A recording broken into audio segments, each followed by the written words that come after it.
What's up? It's your boy Kevin to turn on this motherfucking YouTube shit. This is serious. Wow, what the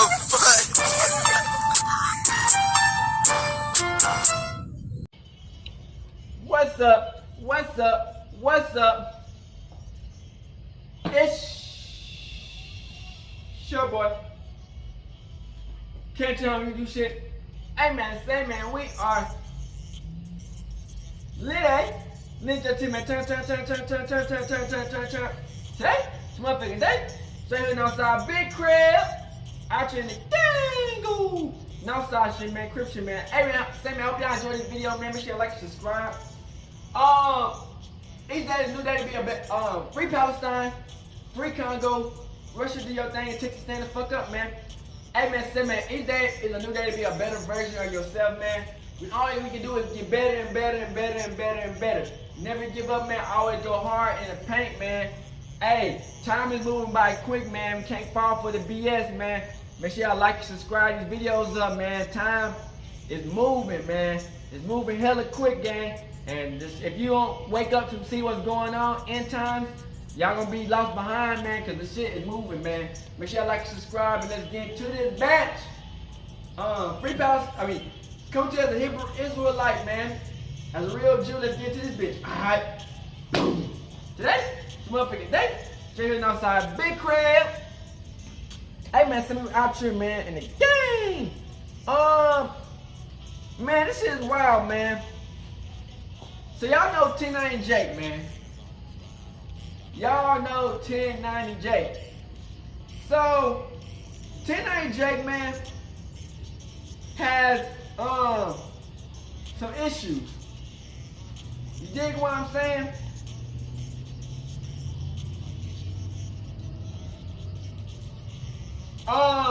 So y'all know that 1090 Jake is like one of the biggest rats, right? You know what I'm saying? But he exposed all the other rats in the music game. You know what I'm saying?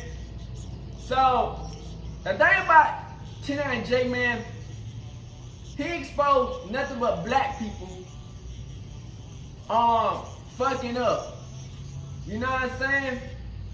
And when it's time to expose the other race or anybody else that's not in the black culture, he's quiet. Or when it's his friends, he quiet. You know what I'm saying? So one of his friends named King Brizzy has been exposed for being a rat. And this is one of 1090 Jake's friends that he promotes a lot, that he fuck with a lot. You know what I'm saying? That he know one of the people that he put on. You dig what I'm saying? Well, they saying that he ratted his friend King Brizzy. And so 1090 Jake, man, he do what he does best. He not speaking on it. He erased anything of him being friends with the dude and everything. So we got some good YouTubers like KBG Go Live and Stay on Woke Television. Speaks on the issues of him being a rat and that about his friend that's a rat. So just let y'all know, they trying to ban people videos from being shown up. So pray to Yahweh these videos stays up. You know they doing something wrong when they trying to ban the video from staying up. So we gonna put the video up, man. Hope everything goes good. And y'all probably figure out that this 1090 Jake is an FBI informant, man. So, hey man, let's get this shit straightened out, gang.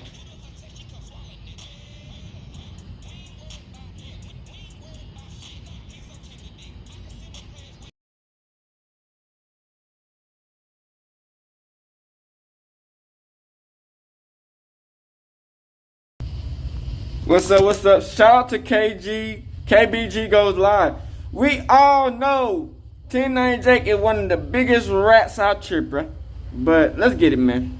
1090J, Mr. Tell 'em Who Told. Now look, I want to start this video off saying I ain't got no personal problems with 1090. Me and bro don't got no smoke. But yesterday something was brought to my attention. Something that normally would be in 1090's lane of coverage. And apparently it's something that 1090 just don't want to hit on. He don't want to talk about it. In fact, some people are saying to speak about it, and I ain't gonna cap, the whole situation looked a little curious to me. So one of his friends was I was a little snitching. hesitant to run this story, to cover this story and put it out there, because I heard that they sending takedown notices on people's channel for even speaking about the topic. So let me say, before any takedown notices get sent over here to this channel, we got bread, we willing to fight it. You better be willing to stand on that in court if you send that takedown notice, because we not going out like that over here. That might work on the smaller channels, right? People that's not so established, but that ain't gonna work over here. So I had to just get that out there before they even send the notice in. I'm gonna counter notify you, bruh, and I'll see you in court. And if you do take it down and we gotta go to court, it's just gonna strengthen the case for this video. So don't even send it. So that was my little disclaimer to the people we about to be talking about. Sorry, y'all, I ain't mean to hold y'all up with that right there, but let's go and get into the topic. So I got hit up yesterday on Instagram by a person that y'all may be familiar with. I may not be familiar with him, but his name is Pino, right? Pino is a YouTuber. He do like these prison interviews and things like that. That's what they do when they know they doing wrong. They want to try to take people's shit down. You may be familiar with Pino's name because at one point in time he used that boy Jake as a mop and wiped the floor with him. Now Pino reached out to me. He said, "Yo, KB, I really want to hear your take on this King Brizzy paperwork." I ain't gonna lie, I was a little lost at first. I'm like, what King Brizzy paperwork? I ain't heard nothing about it, right? So he said, "Don't worry, I got you. I'ma send the paperwork over." I said, "Send it. You got my attention." You Let need me to see be what big we ass talking snitches about. and try He sends over this mute people paperwork from about talking. this guy named King Brizzy.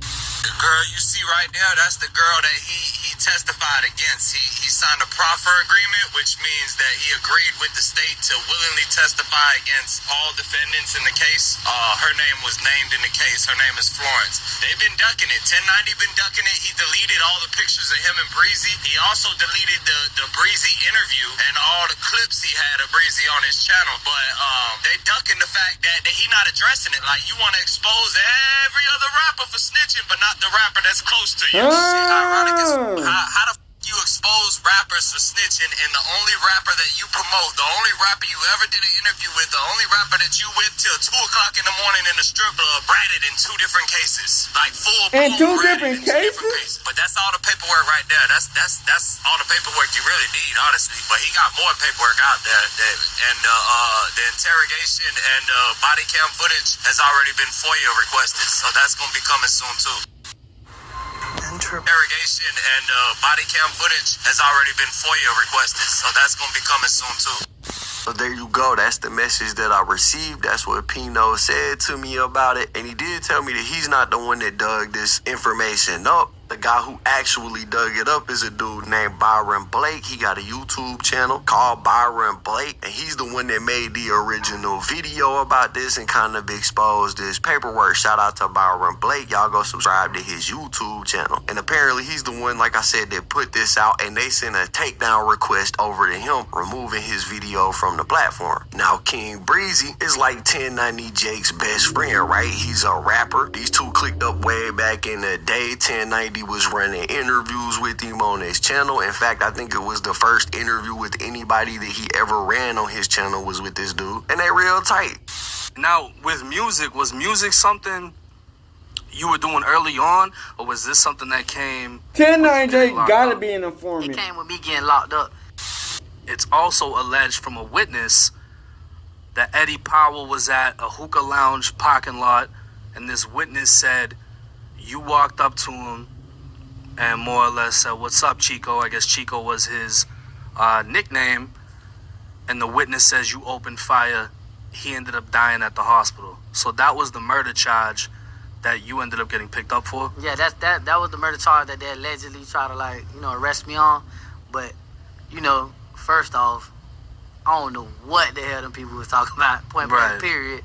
1090 Jake always posting pictures with him. They posted up in the strip club. They be on the block with it. They real cool. But since this paperwork dropped, Jake has since removed the interview that he did with him. He's been running through social media, deleting any trace evidence of him being associated with this guy, deleting the pictures, deleting the comments, and it's not looking good. I mean, this potentially hurt Jake more than it hurt Brizzy, if you know what I'm saying. I mean, we talking about the Super Saiyan Snitch Slayer here. He's supposed to be the one willing to talk about anybody and everybody that got paperwork out there. So the fact that he's kind of remained silent on this is a little bit damaging to the reputation. And I'm going to assume that this paperwork has some validity to it, because as soon as news started breaking that this was coming out, like I said, he started wiping everything off the internet. He unfollowed him on Instagram. He did everything except speak on it. Now, does that mean he ain't gonna speak on it? Nah, he might have a video in the works right now as we speak. That could be the case, but as of right now, he hasn't spoke on it. Not a single statement about it. And that's what's so damaging about it, because 1090 been meat riding this dude since he got out of prison.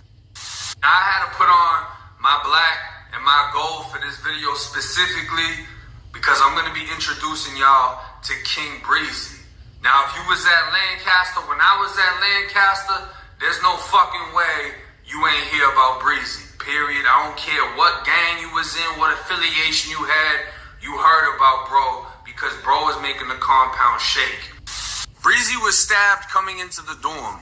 He was jumped by 5 Crip members, and from what I heard, it was a power move.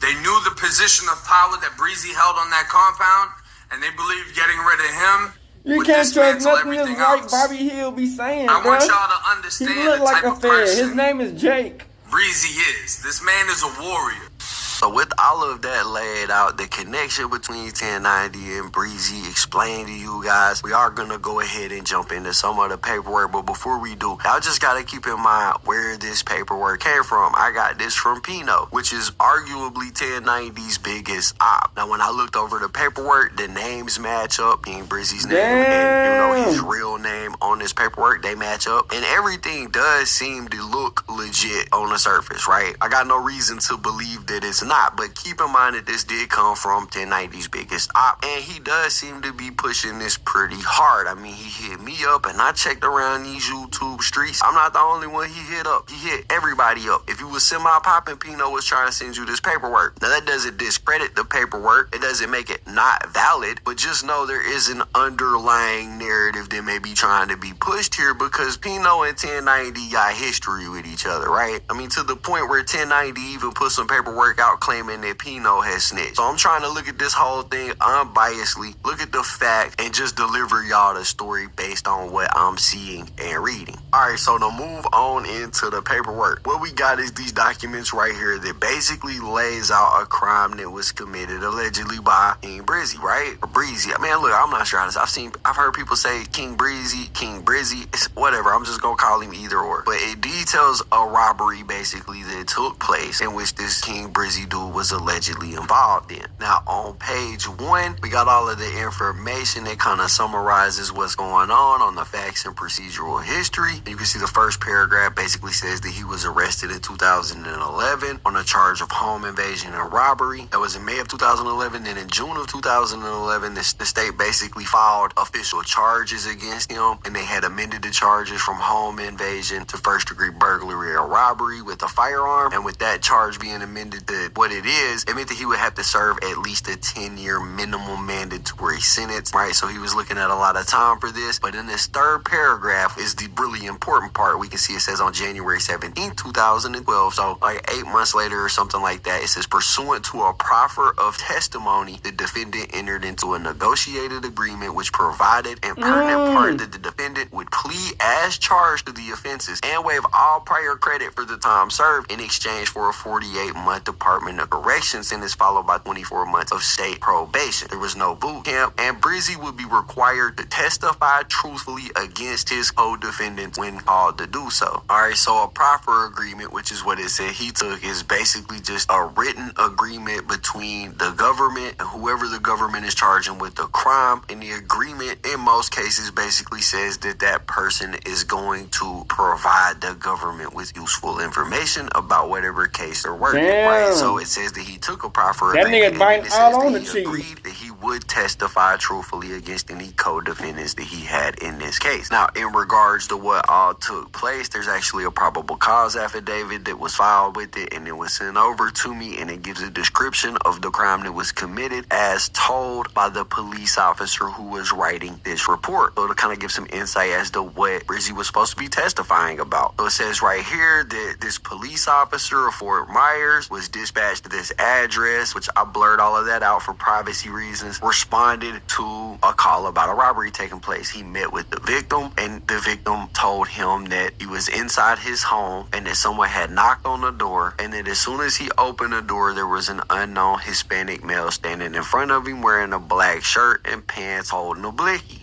Right, and this is allegedly Brizzy. It says the unknown Hispanic male then pointed the gun directly at him and pulled down a black ski mask. Putting the ski mask on after you've already initiated the robbery is crazy, but it says that he then asked him where the money was. Then he ordered him to go back inside the house. As the victim was back inside the house, 3 more unknown people wearing all black came inside. The victim said that one of the males was a black male wearing a black tank top, jeans, a black ski mask. Dang, he told him everything. The victim said he seen 3 other males that were all blickied up as well. He said that the Hispanic male then ordered him to lay down on the couch face down and asked him where the money was at. The victim told him that the money was in his dresser in his bedroom, which they then went and searched to try to find, but he says that they couldn't find the money, so they ordered him to get up and retrieve it himself. The victim said he went and got his money, all while being held at gunpoint, and gave it to the Hispanic male. He said that in total, they removed about $300 from his dresser and also took his cell phone, and then they ran away, and he wasn't sure which direction they ran, and then obviously he wanted to press charges. Now they did meet with a witness to this, which was a guy that lived on that street, and the witness said that he could hear dogs barking outside, and then he went outside and he seen a Hispanic male that pulled up his shirt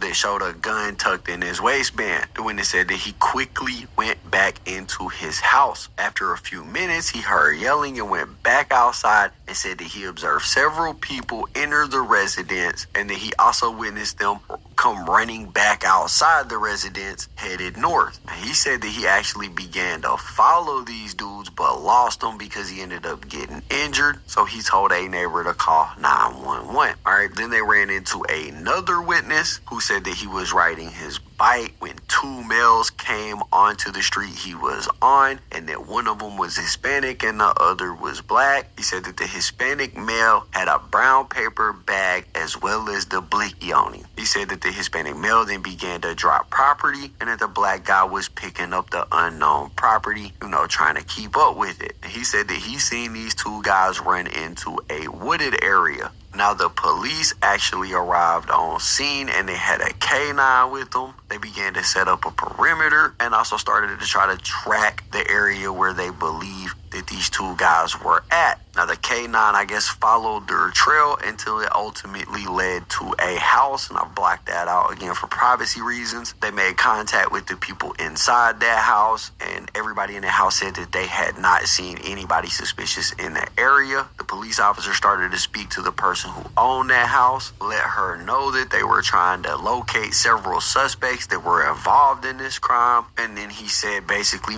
our K9 search led us to this house. Has anybody come inside your house recently? And she said, not that I know of. I was inside of my room the whole time. At that point, the officers asked for consent to check inside of the house to see if anybody was in there. She told them no problem, go ahead. So they began searching the residence, and apparently they did locate 3 black males matching the description of the suspect inside that house in the second bedroom. The police said that they were sweating profusely, appeared to be very nervous and out of breath, and these 3 guys were eventually identified, and one of them was Abraham Riviera, also known as King Brizzy. They went back to the dude who was robbed. They took him to try to identify these guys. So did he snitch on the boys that was with him? Identified Brizzy as the male who pointed a gun at him and ordered him back in the residence after they knocked on the door. He also identified one of the other guys that was in his residence as well. So that led to Brizzy and one of the other guys being taken into custody. Now, after they arrested these guys, they went back to the house to search the house, and one of the police officers searched the bedroom, and inside the closet, he found a silver Bob Munden 357 Magnum, which is a revolver handgun. And again, it was in the closet behind a television that was in there under several different pieces of clothing. They photographed and removed the handgun from the closet and turned it over to their higher up so it could be placed into evidence. Once they checked the serial numbers and stuff, they realized that the revolver had been stolen, but that isn't all they found.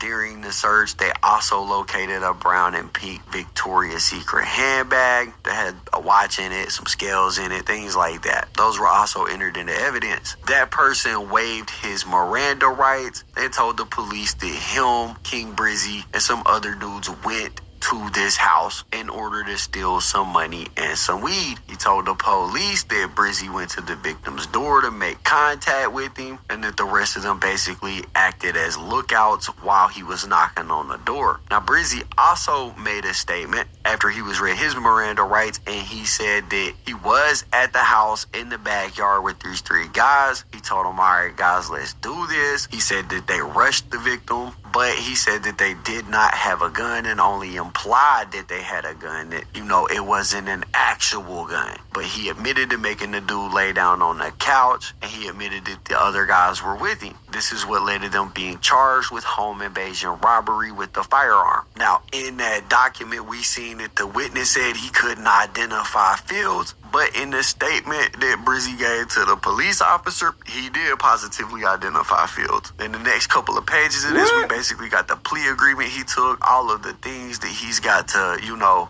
go through in order to meet the requirements of this plea, like the fine, how much time he's going to spend, all of that good stuff. And then you can see right here in writing, it says that, you know, he's going to testify truthfully and consistently against Florence. So that's why people are saying that King Brizzy snitched. So he snitched on his homeboy to help rob the case. Obviously, there's some signatures on these documents, and that pretty much wraps up the paperwork. Oh, except for this right here. Florence, who he told on, remember they said that they could.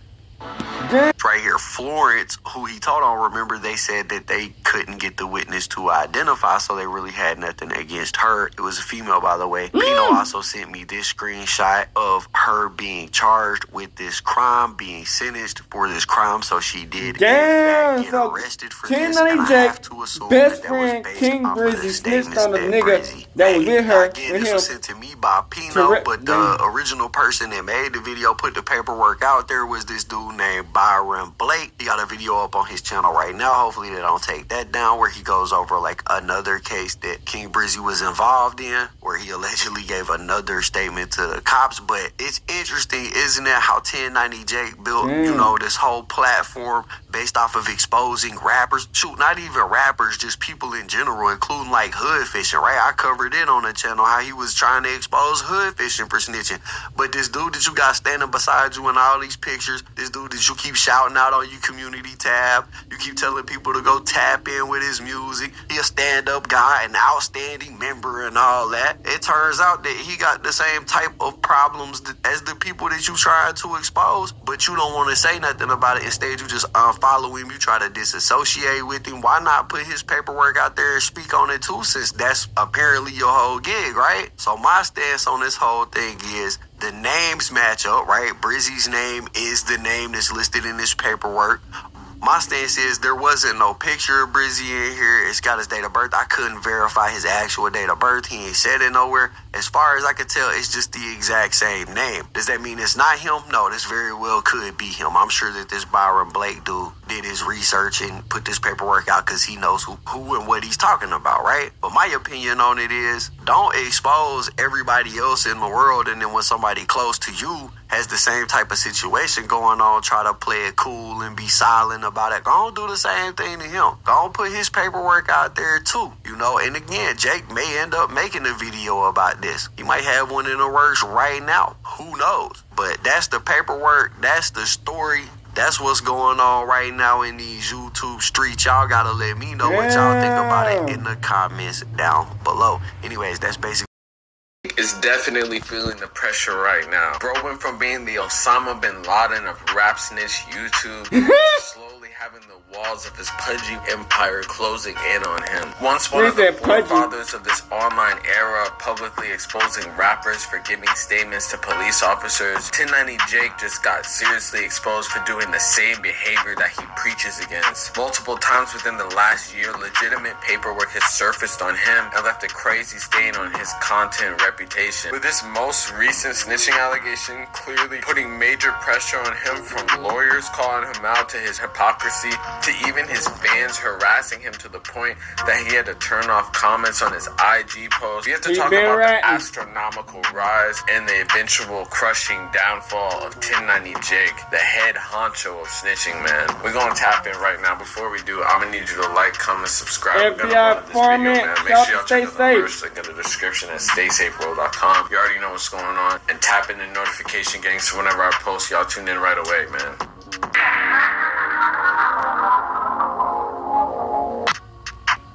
So we gotta get into chapter 1, how it all started. Jacob Cherry, or 1090 Jake as many known him as on the internet, is a YouTube personality who blew up around the start of the pandemic era. He says most of his life was spent between Boston and Tampa, Florida. With little ambitions at the time, he eventually got kicked out of several family houses as a jit and eventually hopped off the porch into the Tampa street scene. Being arrested several times as a juvenile eventually led him to getting serious time for having a stolen firearm. It was at this time where he spent a large bulk of his life in the system, which later allowed him to storytell and give insight on another side of life that people don't really even know exists, the prison life. After returning to normal life, getting fired for selling weed out of a smoke shop, he soon went viral for a now infamous video of him detailing the prison contraband system to a news reporter. No one that 19 drugs, weapons, and cell phones inside Florida prisons. Videos secretly recorded by inmates themselves expose the ongoing contraband crisis behind bars. How easy is it to get drugs in a Florida prison?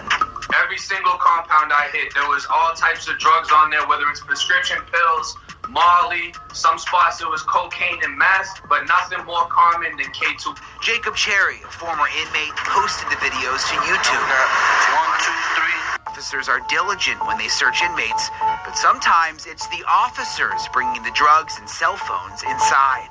The majority of the drugs that I know of that are coming inside is through the guys. When you're not really making any money and a $30 phone on the street turns into a $1,200 phone inside a prison, a lot of people are gonna do it. He gave in-depth details about corrections officers colluding with prisons, basically in a pay-for-play bargaining system, and it blew up on the internet. At this time, he went and started a YouTube channel where he would detail more of his often graphic and disturbing prison stories. Eventually, he began branching out to posting shocking content of regular civilians and giving his take on the incidents. At this time, he began growing exponentially and gaining a huge YouTube fan base while making hundreds of thousands of dollars from his bedroom. But then, just as things were looking up, he decided to take his content even further, which might be the fastest way to the bottom for his career. After several years of posting about crazy news stories, 1090 Jake began moving into more rap commentary. He began posting stories involving rappers and hip-hop and giving details to major tragic events. He began getting even bigger and in tune with hip-hop media and solely accepted by mainstream hip-hop platforms like No Jumper and DJ Academics. But this was the beginning of the end. Eventually, he began uploading content that detailed the inner workings of many rappers' cases, which eventually led to him calling out artists for snitching, beginning first with Spot'em Got 'em. Allegations where 1090 Jake explained how Spot'em was a snitch for almost getting his two best friends extensive jail time. It was at this point that, without even realizing it, he essentially became his own enemy because those videos began exploding. He continued dropping videos, these type of videos, as they were getting the most type of views out of any of his content. He slowly began taking rappers out one paperwork incident at a time. He went from Spot'em Got 'em to targeting Boston Richie. The main difference between Spot'em Got 'em and Boston Richie was they were at different points in their career. Boston Richie, on one hand, was on the come up, about to break through, just when 1090 Jake came and basically nosedived his career. And Spot'em Got 'em was basically at the tail end of his career, and no one really cared. record. From there, he basically went from Boston Richie to Rollo to exposing the QC founder, QCP, to members of YSL like Young Thug's brother Unfolk, and he was basically riding high until these shocking accusations made their way to the internet about him. The first accusation that hit the internet was the now infamous incident that came out where 1090 Jake supposedly gave information to the police about a shooting that occurred in his old neighborhood in Tampa. This situation was such blatant snitching that Kodak Black's lawyer even came out and said, how is this man gonna call out other people for snitching when he has done the same thing that he reports on? On March 23rd, 2012, two people reportedly shot into 1090 Jake's window / house. He said that two individuals were able to be apprehended based off the description that was given to them by Jacob Cherry. Their names were redacted due to the fact that they were minors at the time. However, regardless of the results in this case, it seems that 1090 Jake giving statements to the police that result in people getting arrested are by his own definition of snitching, basically. The crazy thing about him is the fact that his snitch occasions are essentially straddling the line between not snitching and snitching. He does give police information, but hides under the guise that, oh, they didn't get in trouble. But at the same time, he doesn't have this type of energy for any of the people that he reports on. But by now,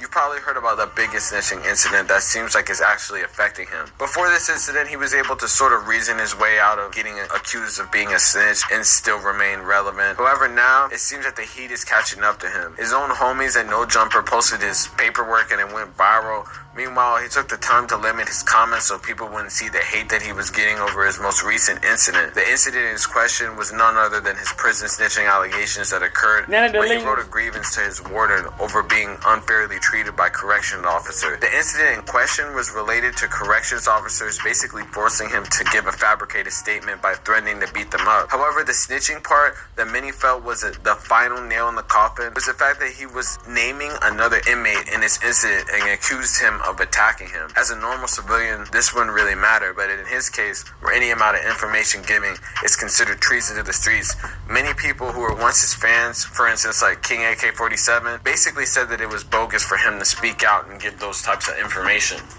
You feel me? Now you getting them going with their investigation and that leads to an arrest. But if the shit already happened and the police happened, I wouldn't have said no more. Hey, though, I would play like I said. Like, you feel, because that is still in a way cooperating in a way, though. I could repeal the case without saying anything. Seems like the constant theme with 1090 Jake is he basically does the stuff that he reports on, but he basically tries to reason himself out of it, say that, oh, that wasn't snitching, that wasn't talking, that wasn't giving any type of information. But he's still continuously caught up in these scenarios. I wouldn't be surprised if another one comes out. But it's definitely affected him because whenever these sort of instances happen, he sort of takes a break. And for this latest incident, I've seen the most amount of hate that he has. Pretty much everyone has labeled him a snitch that were his street followers. A lot of people that were rocking with him, as he say, are no longer rocking with him. Obviously, he's still going to get lots of views because he has a big YouTube channel, but it definitely makes people think twice. Basically, the content that he's promoting is basically coming from someone that doesn't even live the stuff that they're following and live the stuff that they're reporting at all. And that's the crazy thing about it. But at the end of the day, I feel like people need to realize that this is some sort of character. Like, this isn't like a hardline, real example of someone that's really in the streets. Because all the people that are really in the streets, that really do the stuff, that really be doing drills, and really be active, are either dead or in jail. So that says a lot. That bro is definitely not in that scenario. And obviously he was in jail for that long. But at the end of the day, he's no longer that. He's more of a content creator rather than a street personality right now. And content creators are basically characters. You know, he plays this character of being the head snitch detective when in reality he has the most evidence against him, because I haven't seen any of these other rappers have multiple allegations over a short period of time. Maybe 1 or 2 or 3, but it's just crazy, man, that these fans and everyone was basically following this guy to the ends of the earth, but it turns out that he's exactly what he was pointing other people out to be, man. But let me know in the comments what y'all think about this whole scenario. Do you think that he's a snitch? Do you think it's a misunderstanding? Do you think that people are still going to be watching his content the same way? Personally, I feel like he's going to have to pivot and do a different type of content, which he kind of was doing, but then he went back to the snitch content because people were asking him to. But in the end, it's going to be detrimental to his channel if he keeps going this way, because people are going to be labeling him a snitch. So maybe he should just go back to what he was doing before. Obviously, it's not as glitzy and glamorous and not getting as many views, but, you know, continuing down this path is probably just going to end up in bad scenarios, man. But, hey, let me know in the comments what y'all think. Real say shit. You already know what's going on. Like, comment, subscribe, man. Peace. So it's 10-9 Jake, they trying to cancel? 1090 Jake, the bloody Bobby Hill, the Super Saiyan Snitch Slayer. This man right here been making waves online. Nigga said for a bloody hot Bobby minute. I'm Hill. talking about running the numbers up and running them up high. He recently just passed 1 million subscribers. He's dropping videos, no matter how infrequently, that are consistently doing hundreds of thousands of views on his channel. Bro even got mentioned in Drake's song The Heart Part 6 where he was dissing Kendrick. Yo, bro done came a long way from where he started, which was talking about his experience inside the Florida prison system. You know, giving y'all game on that penitentiary life. 1090's really become a staple on YouTube. At least even found itself making it on Vlad TV a couple of times. The man who get people to snitch on themselves, interviewing the man who snitches on snitches. What a combination. Now, throughout his time on YouTube, 1090 Jake has underwent several transformations as far as his content is concerned, which is normally the case with creators. We all start somewhere. We all have a vision. We all adjust as time goes on. And the same is true for 1090 Jake. He started with his prison stories and his life stories. Then he moved into talking about rappers. Then he moved into just talking about daily crimes. Pretty much if you get your head blowed off, 1090 Jake was going to post you on the channel. And then that evolved into something even bigger when he started posting interrogation videos and paperwork from rappers that have had legal trouble in the past, right? And this formula has been great for Jake and Jake's growth on YouTube. His numbers have exploded since he started exploring this new format on his channel. However, it hasn't come without its backlash. Bro has caught a lot of flack over the last couple months because of the type of content he's posted, and that's specifically for one reason. Because he's a white dude talking about black people. Now, don't get me wrong. Ain't nothing really wrong with being a white person who grew up and was raised in black culture. But specifically what he's catching a lot of heat over is the way that he has decided to cover black people and black culture and hip-hop culture. He like he trying to take...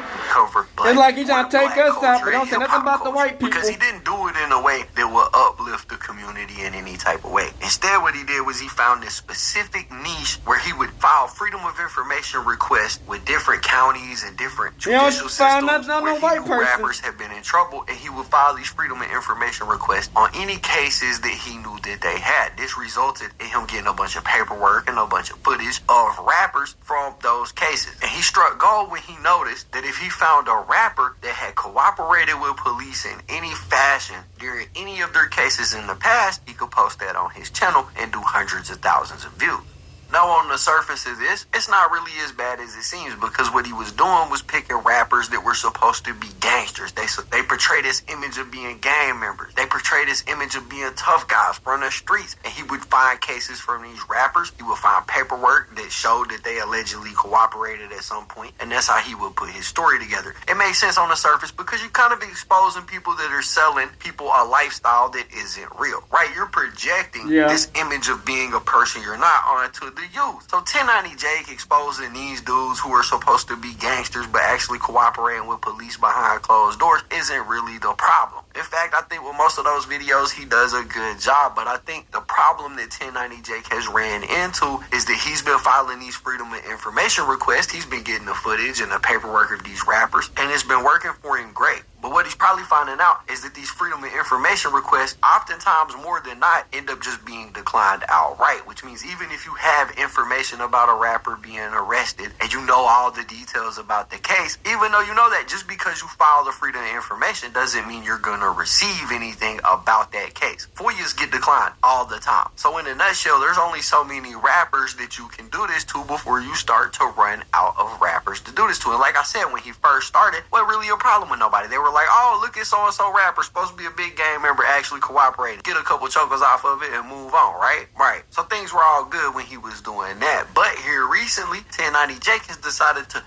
broaden his his horizons. Expand the search a little bit. Go outside of the rapper territory and see who else he can expose. And this led to him making a video here recently called Hood Fishing Exposed for Snitching After Being Shot 4 times in Florida. This video was posted 6 days ago and currently has about 330,000 views on it. Now, 330,000 views is a lot of views. A lot of people would say that's a pretty successful video, right? Well, that's what you would think until you start scrolling the comments on this video. That's when you notice that everything ain't like it seems. In fact, when you start reading them, you realize 1090 Jake is currently going through what I call the baby effect, which is where all of your fans just suddenly, out of nowhere, out the clear blue, decide that they ain't fans no more. Instead, they haters and they don't like you no more. And that's what you see going on. Because he's just trying to find every black person to fuck over. See, it's like, okay, you're doing it the first time, okay, but then you fucking everybody over. Get the right person. They're angry for one specific reason. It's because this dude Hood Fishing isn't a rapper. He isn't a gangbanger. He isn't in the streets. He not a dealer. He ain't even close to being somebody that would attempt to put on that type of persona. Instead, what he does is he has a YouTube channel where he makes videos where, get this, all he does is go out and fish. He makes tutorial videos. He's teaching the youth, the youngins, something else other than being in the streets that they can do with their time. He's telling them, look, bruh, the streets ain't for everybody. You could get out here, do something that ain't got nothing to do with the streets and have a ton of fun doing it. There's a lot to learn. In short, this guy's been putting out a positive vibe to everybody around him and on the internet for a couple years now. Bro is a good influence out here. When 1090 Jake is making videos about rappers that are teaching the youth to gang bang and shoot people, and he exposes them for actually being snitches, okay, nobody got no problem with that. But when you start trying to apply the street code to people that ain't got nothing to do with the street, people get to looking a little funny. Like, what is the message here? Why are you picking out black people specifically to expose as being snitches when this person in particular, Hood Fishing, ain't got nothing to do with the street? And that sentiment is one that a bunch of people share. So yesterday, this YouTube channel called Point and Shoot posted up this video right here called 1090 Jake Tries to Expose Hood Fishing, but it backfires. And in this video, bro goes into, like, not really a deep dive, but he goes into some commentary about 1090 Jake trying to expose this dude. Now, I ain't gonna take Point and Shoot's whole video, but I'll play y'all a segment of it so y'all can see what I'm talking about.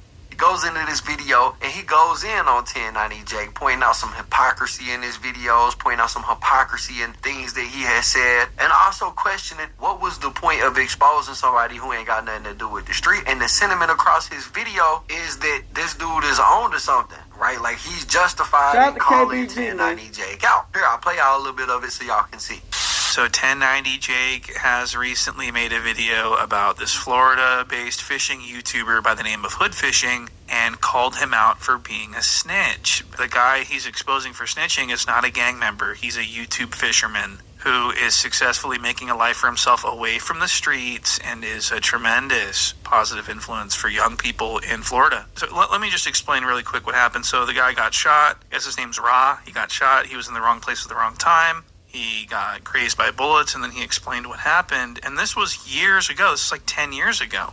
So the fact that Jake is coming out with this now just shows that this is just a money grab. Listen to what 1090 Jake says about this guy. If you follow any Florida blogs, you've likely seen Hood Fishing Entertainment, as he recently went viral after catching a whole ass shock and doing the most Florida thing possible, putting a gold chain around his neck.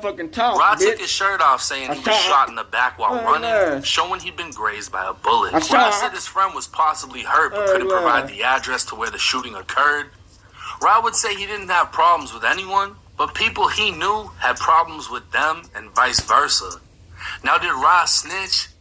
At this point, that question doesn't even need an answer. But what many will say is, why does it matter? It matters because no matter how much you change your life for the better, whether you put the guns down to pick up a fishing rod or you put the drugs down to pick up a football, the people in life that don't see the greater things in life will always be looking for someone else to blame. So 1090 Steak is titling this video Exposed for Snitching, and then he says, now people would ask, is this snitching? Well, at this point, that question doesn't even need an answer.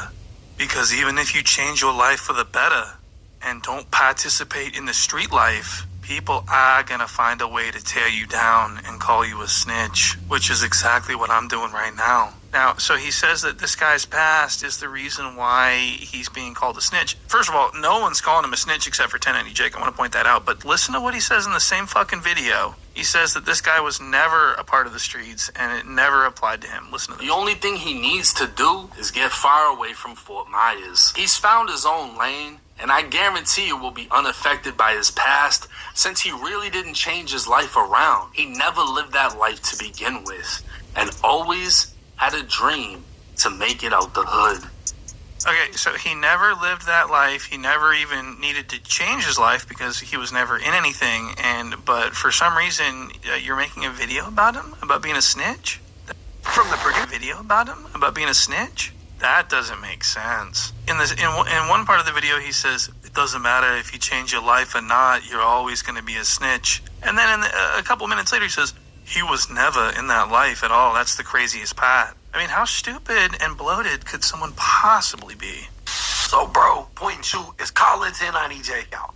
He's saying, listen, bro, what was the point of doing this? Because it feel to me like you're exposing black people for being snitches, specifically for monetary gain, regardless of if they're in the streets, regardless of if they're in a gang. All they got to be for 1090 Jake to cover them and make them look bad is black and famous, right? That's pretty much what this dude point and shoot is saying. But he doesn't stop his video there. He continues to go in on him. He points out some hypocrisy in 1090 Jake's statement, especially when it comes to another video he did similar to this where he called somebody a snitch, and that's BG, only to try to retract his statements later when he got on Vlad TV. He also points out some contradictions in 1090 Jake's philosophy when he points out that 1090 Jake made a video about Rick Ross not being a valid gangster because he was once a CO, and then he plays a clip of 1090 Jake saying that when he was locked up in Florida, remember that's how his channel started with them prison stories, he said when he was locked up in Florida, there was legit gang members that were COs that was hooking him up. So point and shoot points out that 1090 Jake on one hand says you can't be a valid gangster if you're a CO, and then on the other hand they're saying, nah, I know COs that were valid gangsters. They was hooking us up when we was in prison. So this guy point and shoot is pointing out the hypocrisy, the contradictions, and just the whole way that 1090 Jake operates. And what's fascinating is when you scroll through his comments, it's a lot of people agreeing with him. You know, and then take that into account. Plus, when you go back to 1090 Jake page and look at his comments on that video, everybody is turning against him. It kind of looked like and kind of feel like 1090 Jake is getting canceled. Like people are tired of seeing him expose black people and black rappers and black celebrities. And you know, it really could be one of those situations where it's like you either die the good guy or you live long enough to see yourself become the villain. 1090 Jake just passed 1 million subscribers, so he could be on that story arc where everything starts to go downhill for him. This could also not affect him at all. He could continue to do business and operate normally and probably do a ton of views, because I'm sure there's a ton of 1090 Jake fans, regardless of what he's covering, that just rock with him just to rock with him. But that's the story. It looked to me like they out here trying to cancel 1090 Jake. Y'all gotta let me know in the comments what y'all think about it. Anyways, that's it for the content, guys. If you enjoyed that video, I'll be back. So y'all see for that shit, man. 1090 Jake, man, he's going through it, bruh. You know what I'm saying? It's funny, man, you know, cause I remember at first, everybody was fucking with 1090 Jake. You know what I'm saying? Because it's like, you know, good job you exposing people for being rats and shit, man. You know what I'm saying? That's what's up. Cause we got too many motherfuckers in the game who acting as hardcore and be ratting. You know what I'm saying? But the thing about 1090 Jake is, man, we can tell it's something more sinister than just him trying to expose people for being rats. You get what I'm saying? He trying to get people to, he want to try to expose people of a certain race and genre, because honestly, he must have got bullied on as a kid. When he was in prison, they whooped his ass, or he just don't like black people. You know what I'm saying? And he know that black people sells, like, we just naturally sells, you know what I'm saying? We're the funniest people in the world, the most entertaining people in the world, the most realest people in the world, the most authentic people in the world is the black American, the Hebrew Israelites. It's just black people in general. You know what I'm saying? Well, they, you know, they jealous of us, you know what I'm saying? Of any black person that does anything. So they gonna try to promote the Mexicans. They gonna try to promote the Mexican people. They gonna try to promote the white people. But when it comes to black people, they looking to expose everything about us. They don't want to expose their own race. You know what I'm saying? So that's just the dead giveaway right there. 10 Jake, man. Him hating on black people, man. So his boy, King Brizzy, man, I guess they was in a robbery. And one of the persons that was in the robbery, they both got caught up. And he snitched on the person that was in the robbery with him. So he won't be going to jail. So the other person that was in the robbery with King Brizzy went to jail instead of him. And so 10 Jake was promoting this nigga out the asshole. Fucking with the nigga, talking all big shit with the niggas, how he fuck with the nigga. And this nigga, the main one snitching. They both snitched. You know what I'm saying? Which you see from the paperwork of both of the people, which is wild. So that's why they trying to delete people's video, because they don't want people to know that, hey, they both some rats and shit like that, man. Which is wild, man. You know, I've been saying this, man. You know, when you get somebody outside your race, man, always fucking with your people and your race, man, obviously they sent by the FBI. You know what I'm saying? Plus, you trying to make money on off our back. You dig what I'm saying? They trying to make big money on off our back and clout and fame. And they don't give a fuck what happened to us. If we get killed, if our careers fail, as long as his career doing good, he's good.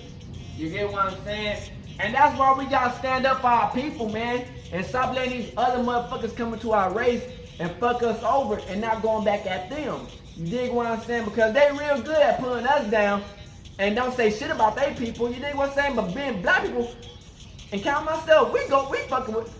If we don't fuck with you in our race and you feel like you in FBI inform, we don't call out. But if you're a Mexican, a Spec, a white boy, cracker, we on all y'all. You know what I'm saying? Because y'all not giving us no break. Why the fuck we gonna give y'all some break? Fuck no, nigga. We on y'all next 3. But this white boy, cracker, he don't give a fuck. He don't just expose the black people. And that's what happened at the end of the video. He exposed a person that's not even in the gang lifestyle of snitching. You get what I'm saying? So he can just tell he got a vendetta against black people.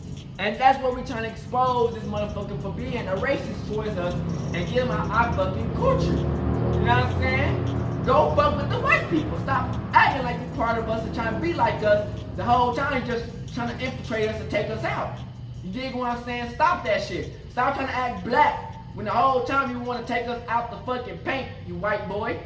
You dig what I'm saying? Shout out to the YouTubers who be exposing this shit, man, because we need shit like that, man. And like I said, man, they trying to delete videos and take people's accounts away. So I pray that they don't take my account away, man. Shout out to the real motherfuckers who really be exposing these motherfuckers who trying to take us out, man. So I hope y'all enjoyed the video, man. And we out of this hood, Northside, Korea, gang shit. Hey, Dad, you know, dog, when we link up, dog, this shit be legendary. You know this instrumental, you the engineer on it, so Kodak everywhere.